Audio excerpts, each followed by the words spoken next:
Department of Truth, issue number 10. I can't think of a better timing for this book to be released because I just did my episode of Geek Wave dedicated to urban legends and cryptozoic creatures. It's like just really weird timing. I had no idea this book was going to focus so much on that concept. Honestly, I knew they were delving into Bigfoot. I didn't think they'd be spending that much time on the conversation. I just can't get over this book. Every issue, every element it throws in here just makes me insanely happy and immensely proud of the work that this team has put into creating this. It is one of the few times I am genuinely jealous of a writer for creating something so brilliant and breathtaking and amazingly smart. This book is perfect on every level, and this issue was right up my alley. We teased it in the last issue talking about the Mothman. Now we're going into the realm of some more zoology in the crypto world. It's phenomenal. So let's get into it.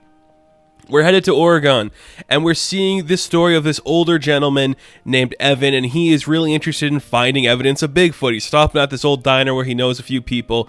There, this like woman that works at the diner just packed him an extra sandwich. She's like, "Why don't you bring me back something I could post on the walls there, buddy?"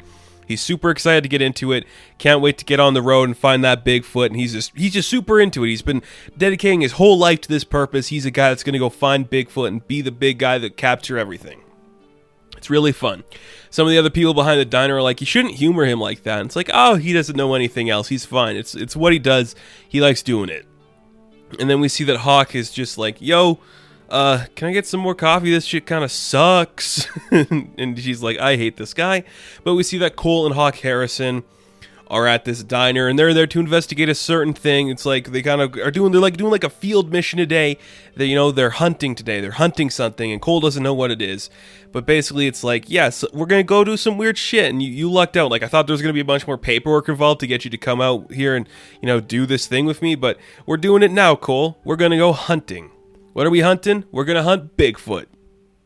So, scattered throughout this book, too, is the story of a note that this guy has been writing to who we find out later is his son. So, the old man that we see at the beginning of the book, Evan, he's been writing this letter to his son, kind of explaining the details of why he believes in Bigfoot. He's like out with his family one day, they're in the woods, and he sees like this imprint in the ground, and the shadowy figure is something that looks very like man-like, some sort of like missing link to the evolution of humanity. He takes like evidence of like the foot size compared to his, and he's just kind of like trying to convince his son, as he's an old man now, like, "Hey, I saw something out there. You don't have to believe me, but I know what I saw, and there is something in the woods, in the world, that's a little bit different than what we know it to be."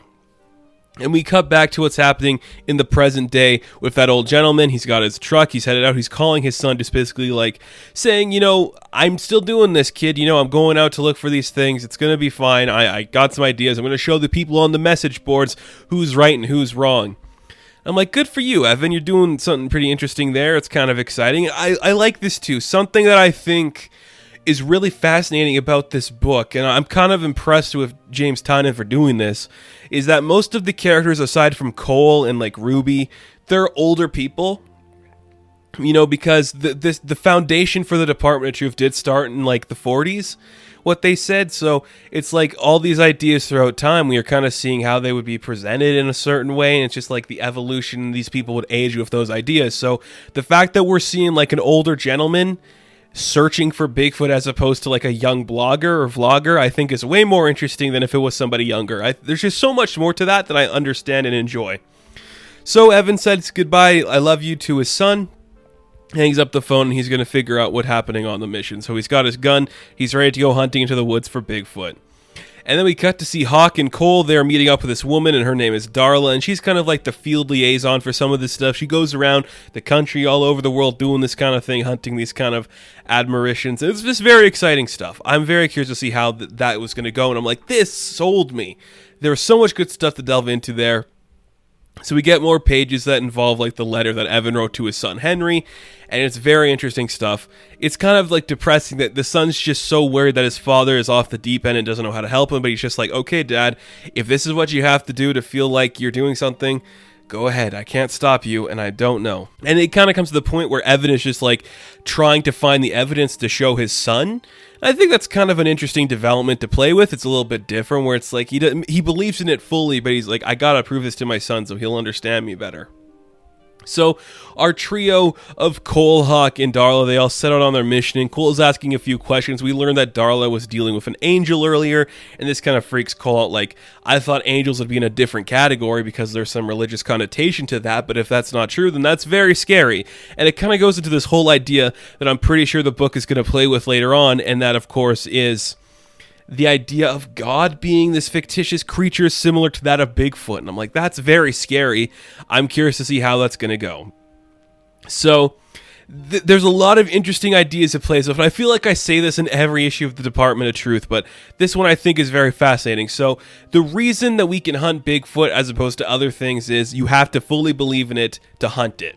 So these things, they call them fictions, and basically it's just like, if you believe it enough, it will exist. So it's the reason, like, somebody can, like, put antlers on, like, a rabbit and call it a jackalope. That doesn't mean it exists. Nobody believes in it. It's just, like, a silly little thing.